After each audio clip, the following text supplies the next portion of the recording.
તો મિત્રો હવે આપણે ચેપ્ટર નંબર 15 માં છેલ્લું જે ઉદાહરણ છે ઉદાહરણ નંબર 13 તેના તરફ આગળ વધીએ. રકમ શું કીધી છે કે એક ભૂરો અને એક ધારો કે રાખોડી એટલે બે પાસા છે. રેડી? અત્યાર સુધી પાસાનો એક પણ એક્ઝામ્પલ આવેલો નથી. આ ફર્સ્ટ એક્ઝામ્પલ છે. એક ભૂરો અને એક રાખોડી એમ બે પાસા એક સાથે ઉછાળવામાં આવે છે તો તમામ શક્ય પરિણામો લખો.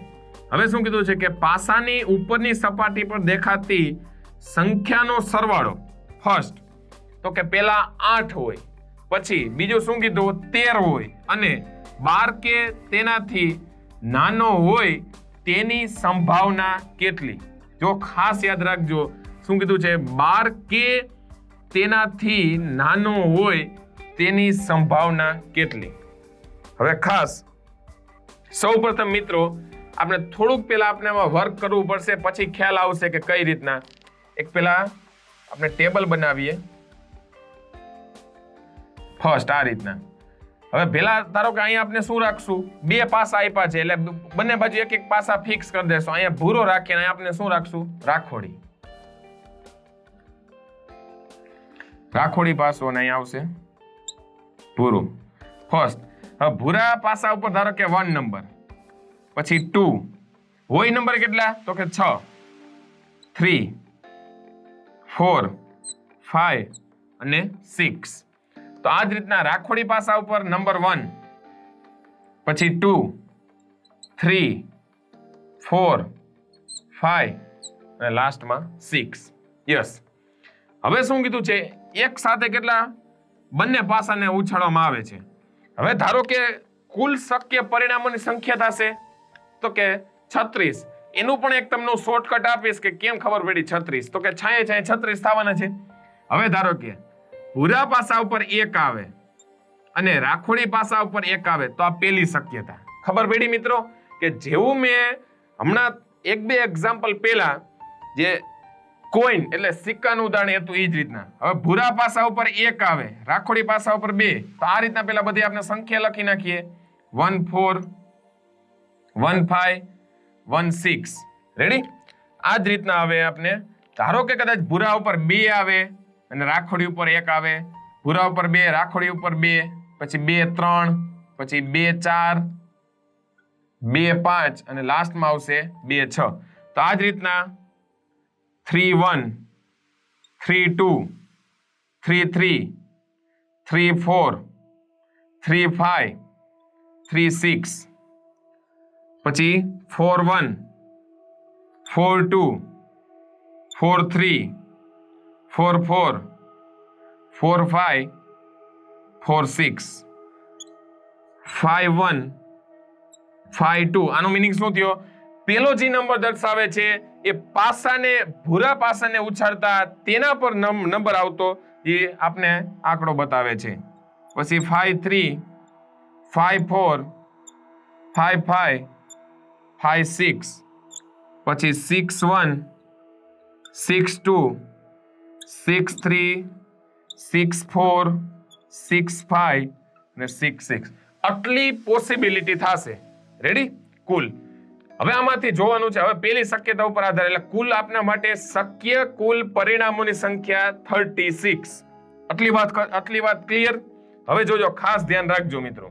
હવે શું કીધું કે પાસાની સપાટી પર દેખાતી સંખ્યા રેખાનો સરવાળો. એટલે આ અત્યારે જે આપણે સપાટી પર દેખાતો સંખ્યા રેખા જ છે બરોબર. હવે એનો સરવાળો આપણે કરતો જવાનો છે. તો યાદ કરો શું કીધું કે એનો સરવાળો 8 હોય તો વિચાર કરો જી આ સૌથી અહીં મોટી સંખ્યા પકડાય. પાસા ઉપર 1 આવે છે અને 6 આવે છે તો આનો સરવાળો કોઈ દિવસ 7 થશે, 8 નહીં થાય. તો એનાથી નીચેનાનો કોઈ દિવસ 8 થાય નહીં. એટલે પહેલી લાઈન તો વહી ગઈ આપની. રેડી? હવે બીજીમાં તો કે 2 6. યસ, અહીંયા આવે છે 2 6. રેડી? તો 2 5 7 થાય એટલે આ પણ નહીં આવે. તો એનો મતલબ કે જો 2 6 પહેલી આવશે, પછી 3 5, પછી 4 4, 5 3 અને 6 2. તો એનો મતલબ થાય કે આડી લાઈન બધી આ રીતના આવે છે. એનો મતલબ કે જો આ રીતના હું કરી શકું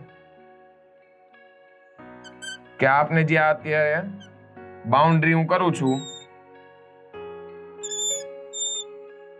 રેડી?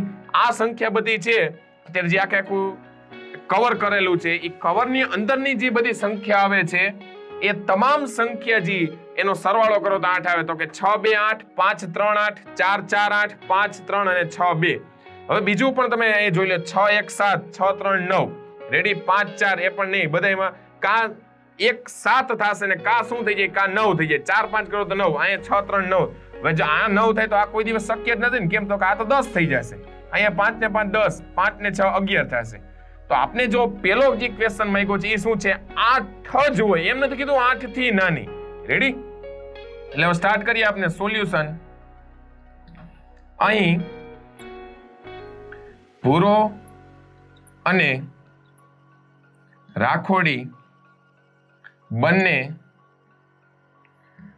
પાસાને ઉછાળતા કુલ 36 સમસંભાવી પરિણામો મળે છે. રેડી? પેલું આપણે કહી દીધું, કુલ 36 સમસંભાવી પરિણામો મળે છે. હવે ફર્સ્ટ એમાં શું કીધું કે સપાટી પર રહેલી સંખ્યાનો સરવાળો 8 હોય તેવી ઘટનાને ઈ કહીએ તો ઘટના ઈ માટે સાનુકૂળ પરિણામોની સંખ્યા બરાબર કેટલી થાય? 1 2 3 4 અને 5. 5. કેમ? તો કે એક આવશે 2 6, બીજું શું આવશે 3 5, એના પછી આવશે 4 4, એના પછી આવે 5 3 અને લાસ્ટમાં આવે 6 2. રેડી? 1 6 માં ના મેળ આવે, કારણ કે 1 6 7 જ થાય. તેથી P of E બરાબર શું આવશે? ઘટના E માટે સાનુકૂળ પરિણામની સંખ્યા એટલે કે 5 ના છેદમાં શક્ય કુલ પરિણામોની સંખ્યા 36. એટલે આપના માટે P of E બરાબર થશે 5 ના છેદમાં 36. રેડી? હવે આનો બીજો જે ક્વેશ્ચન છે તેના તરફ આગળ વધીએ. શું કીધું છે કે 13 હોય તેની સંભાવના. હવે મિત્રો વિચાર કરો જી, 13 હોય એવો સંભાવના આપને મળે. કેમ? તો કે છેલ્લામાં છેલ્લું શું છે? યસ, 6 ને 6. તો 6 ને 6 પ્લસ 6 કરું તો વધુમાં વધુ 12 સુધી જઈ શકો. તો 13 તો અહીં સંભાવના જ નથી. એટલે એનો મતલબ કે શું આવશે? અહીંયા આપણે પહેલા લખીએ સપાટી પર આની જેમ જ સંખ્યાનો સરવાળો, સપાટી પર સંખ્યાનો સરવાળો 13 હોય તેવી ઘટનાને, પેલા આ તો ક્લિયર કરવું પડે, તેવી ઘટનાને આપણે F કહીએ તો એનો મતલબ ઘટના F માટે સાનુકૂળ પરિણામની સંખ્યા બરાબર 0. કેમ? તો કે એનો મતલબ કે શું થશે? અહીં બંને પાસા પર ક્લિયર કરી દઈએ આપણે, બંને પાસા પર વધુમાં વધુ શું પડશે? 6 પડે તો 12 સરવાળો જ થાય. રેડી? તેથી P of F બરાબર 0 ના છેદમાં 36 બરાબર P of F બરાબર 0. રેડી? એટલે આ આપણે અહીંયા 2 ક્વેશ્ચન આપણે પૂરા થયા. તો મિત્રો આપણે જે ત્રીજો ક્વેશ્ચન એમાં પૂછેલો છે કે 12 કે તેનાથી નાનો હોય તેની સંભાવના કેટલી? હવે એનો આન્સર આપણે આપશું.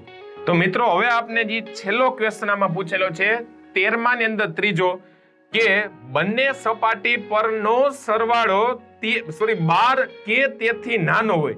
તો મિત્રો તમે જોજી, વધુમાં વધુ કેટલો છે? 12 ને ઓછામાં ઓછો કેટલો થાય? 2. તો આ બધી સંખ્યા આવશે અને બધી સંખ્યા છે કેટલી પાછી? તો કે 36. તો કે 36 ના છેદમાં 36 બરાબર કુલ ટોટલ સંભાવના આવી ગઈ 1. રેડી? તો બસ હવે આપણે એ જ લખીએ. હવે પાસા પરના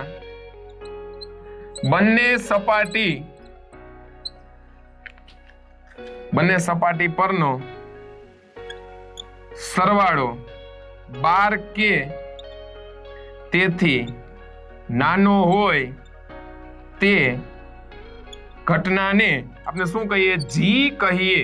કારણ કે ઈ આવી ગયું, ઈ એફ ને જી ઘટના, બરોબર. તો ઘટના જી માટે સાનુકૂળ પરિણામની સંખ્યા બરાબર 36, તેથી પી ઓફ જી બરાબર ઘટના જી માટે સાનુકૂળ પરિણામની સંખ્યા 36, કુલ સંભાવના કુલ શક્ય પરિણામની સંખ્યા 36, તેથી પી ઓફ જી બરાબર 1.